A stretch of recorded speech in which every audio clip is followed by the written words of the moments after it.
It's another beautiful Sunday afternoon. This is Rubbin Minds. Welcome. My name is Ebuka Obiuchendo. Happy New Year, Nigeria. Welcome to our very first show in the year 2019, the 1 year we've all anticipated. Yes, the elections are about 6 weeks away, the presidential elections to be precise, and of course, politics is going to be hot in the air in the coming days and weeks to go. I mean, 2019 holds a lot of promise for the country, and we're mostly excited and optimistic and hopeful that things shape up positively for us as a nation, and we get to celebrate good things at the end of this year. Talking about celebrations, yes, it's 6 years on Rubbin Minds for me today, so also quite a special day for me. Thanks once again for joining us. We're going to be kicking off the show today looking at some of the factors that will be shaping Nigeria in 2019. Now we're going to be kicking off looking at the economy. I have here with me Seun Oyajumo and Adiremi Ojekunle. Thanks for being here today. Thank you very much. Okay, the economy was a big talking point in the last elections, and is even a bigger talking point this time. It looks like jobs are a big issue, and a lot of that is tied around how the economy performs. The tenure of the president, our current president, pretty much half and half. There was a recession, the other half have been recovering from it. So it looks like it wasn't necessarily the greatest story economically for the president. Looking at 2019 now, the price of the crude oil, it looks like it was going up, looks like things are going back down. Looking at the benchmark set for the budget, how optimistic are you? Oh, for 2019, I think we'll continue on the moderate level, which we saw in 2018. The economy will continue to be on the steady tick for 2019, and I think a lot of factors will be considered for that. If you look at the crude oil price, because the Nigerian market is largely driven by the oil revenue, so this will actually shape what our economy will look like in 2019. Also, the 2019 election is there, so just less than 7 weeks now. So this will also shape the way our economic outlook will be for the year. Yeah. Looking at our budget, I don't know, a lot of people are, as usual, of course, it's heavy on recurrent expenditure. Sure. The capital side of things isn't always isn't as good as we expect it to be. And even with that, budget sort of performance at the end of the year is never really above. If you hit 50% most times, it means you had a great year. Right. Looking at the budget this year, anything exciting for you? Capital expenditure, as usual, has been pegged at sort of around 30%. Although, as usual, performance is usually lower than projected. Oil price benchmark used is 60, although most analysts don't expect oil price to stay at that level. We expect it to moderate lower. Depending on political... Shouldn't that be a worry, though? That should be a worry, but there's ways around that. We expect the budget to be financed from debt and other ways, through other policy mechanisms. Performance on budget this year, we saw how late performance of the budget really kicked in, and outlays of funds to the independent, to the units.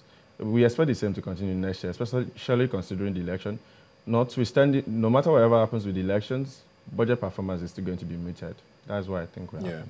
Before we even get to performance now, I mean, the 2018 budget, I think, was passed in June this year. With the elections coming up, by the time the elections are over, we don't know how many tribunals are going to be all over the place, and then the National Assembly, before the 9th Senate, or the National Assembly, I believe, before they get inaugurated again. When do you think this budget is going to be passed? Do you think it's going to happen before May 29? Yeah, I don't see May 29 as a feasible date for the passage of the 2019 budget. I see this as something coming towards the end of this H1, half year, probably let's say June, July, because of the election activities and all that.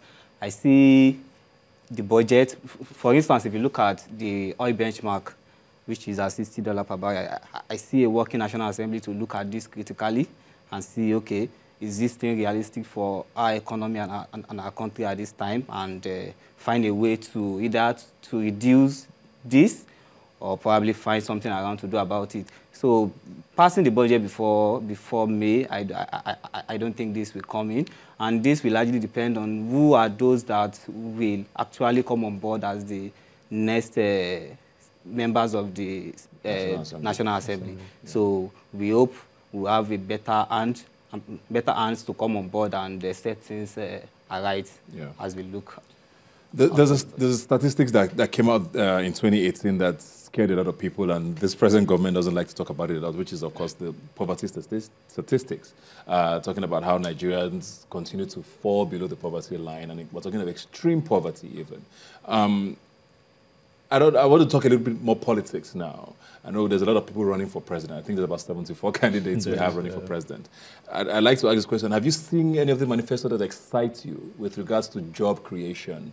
You know, because that's the critical part of what probably the next president who will be elected should be focusing on. The major front runners for the elections, they have information in their respective manifestos about job creation, about social welfare. The incumbent government is going hard on the trader money thing and on the Bank of Industry loans to SMEs. The other party, they are talking about setting up, what's it called, funding for infrastructure and all that to drive job creation in the, what's it called, in the economy. Some of the other, what's it called, minor candidates, maybe not minor, like Obi and Fela and the rest. The third force is what they're called. Yeah, the third force. They are talking also about various job creations, where's it go? But the main thing that will happen, and as we all know, government expenditure drives a lot of the economy in Nigeria. So I'm not sure how they intend to fund all this. We are seeing grandiose plans from nearly everybody, and where's the revenue coming from? Our revenue is not expected. Even I'm not sure we're going to meet our production benchmarks that we set for the budget. So where are the funds to create these jobs going to come from? Yeah. Where's the investment to drive new industry going to come from? The private sector is a bit just recovering from the recession itself. So where are we going to see this job creation? That's something I don't see a way to.